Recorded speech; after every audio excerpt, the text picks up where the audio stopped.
Hello friends, कैसे हैं आप सब। दोस्तों, आज होली थी और सब ने बड़ी धूमधाम से मनाई। होली पर गुजिया खाने का तो परंपरा है ही, लेकिन इसके साथ साथ भांग पीने की भी परंपरा है। होली में भांग पीने की परंपरा क्यों है, आज हम इस वीडियो में जानेंगे। वैसे तो नशा करना बुरा माना जाता है, लेकिन शिवरात्रि पर भगवान शिव के प्रसाद के रूप में कई लोग इसका पान करते हैं।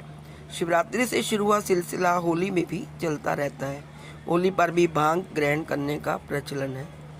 माना जाता है कि होली के रंग में जब भी नशा शामिल होता है तो होली खेलने वालों का आनंद कई गुना बढ़ जाता है। जबकि अलग अलग धर्मों में भांग को लेकर तरह तरह की विचारधाराएं हैं। हिंदू धर्म में भांग को शिवजी से जोड़कर वर्णन किया गया है। होली में भांग पीने की वजह से भगवान शिव के एक अवतार से भी संबंधित है। आइए जानते हैं होली के रंग में भांग को क्यों शामिल किया गया है। होली के दिन बड़े बड़े सार्वजनिक समारोह का आयोजन किया जाता है, जहां लोग संगीत के साथ ही पुराने पुराने बॉलीवुड गानों पर लोग थिरकते हैं और होली का जश्न मनाते हैं। इस जश्न में डांस, कलर और म्यूजिक के साथ साथ चौथी सबसे महत्वपूर्ण चीज होती है भांग। जी हाँ, भांग के बिना होली की मस्ती अधूरी रहती। आइए जानते हैं कैसे बनती है भांग। भांग का पेय तैयार करने के लिए बादाम, पिस्ता, चीनी, दूध और भांग के पौधे के पत्तों को पीसकर बनाया गया काढ़ा मिलाया जाता है। इसके बाद जो स्वादिष्ट ड्रिंक तैयार होती है, वह न केवल मन को खुश करती है बल्कि पेट के लिए भी बहुत लाभदायक होती है। क्योंकि होली के समय पर जो हम भारी भोजन खाते हैं, जो तेल तला भुना खाते हैं और खूब डीप फ्राई में वो तली होती हैं, जो कि बहुत डाइजेशन करने में बहुत मुश्किल होती है, उन सभी को डाइजेस्ट करने के लिए हम भांग पीते हैं, जो कि भोजन पचाने में बहुत मदद करती है। भांग एक पारंपरिक भारतीय अफीम है, जिसे भांग के पौधे की कलियों और पत्तियों से तैयार किया जाता है।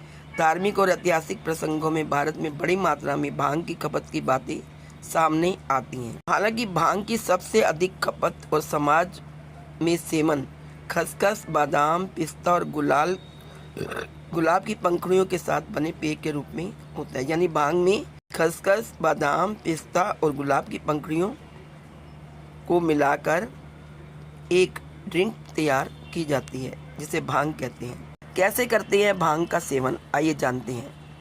यह आमतौर पर दूध या दही के साथ मिलाकर तैयार किया जाता है, जिसे भांग की ठंडाई या भांग की लस्सी के रूप में जाना जाता है। हालांकि कुछ लोग भांग का उपयोग स्मोकिंग और भांग की गोली के रूप में भी करते हैं। भांग की लस्सी या भांग मिल्क शेक देश में खाए जाने वाले भांग का सबसे लोकप्रिय रूप है।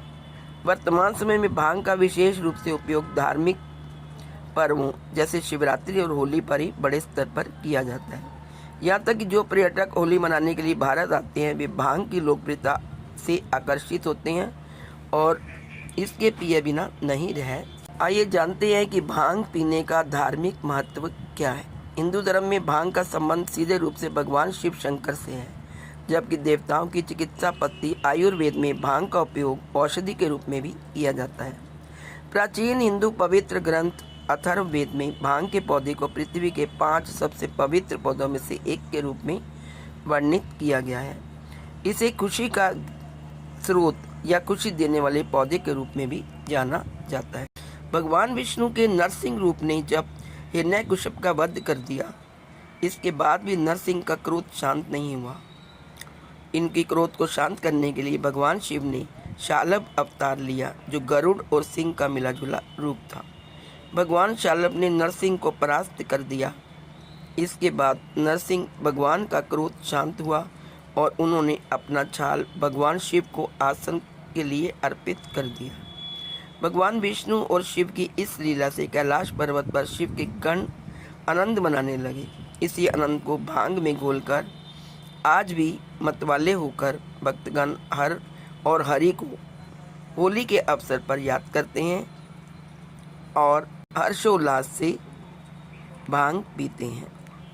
होली पर ही भंग में मस्ती क्यों होती है? होली को मस्ती और आनंद का त्यौहार माना जाता है। भांग का संबंध हिंदू धर्म में उत्साह और शिव की बूटी के रूप में है। भांग और धतूरे के सेवन से भगवान शिव हलाहल विष के प्रभाव से मुक्त हुए थे।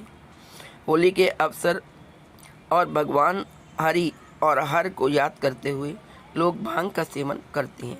जबकि इसकी एक और बड़ी वजह यह भी है कि भांग एक औषधि है जो पाचन का काम करती है। तो दोस्तों, ये थी संपूर्ण जानकारी भांग के विषय में कि होली पर भांग क्यों पी जाती है। आज इस वीडियो में इतना ही। यदि आपको ये प्रसंग अच्छा लगे तो प्लीज़ वीडियो को लाइक करिए और शेयर करिए तथा यदि आप चैनल पर नए हैं तो चैनल को सब्सक्राइब करना ना भूलें। Thank you so much.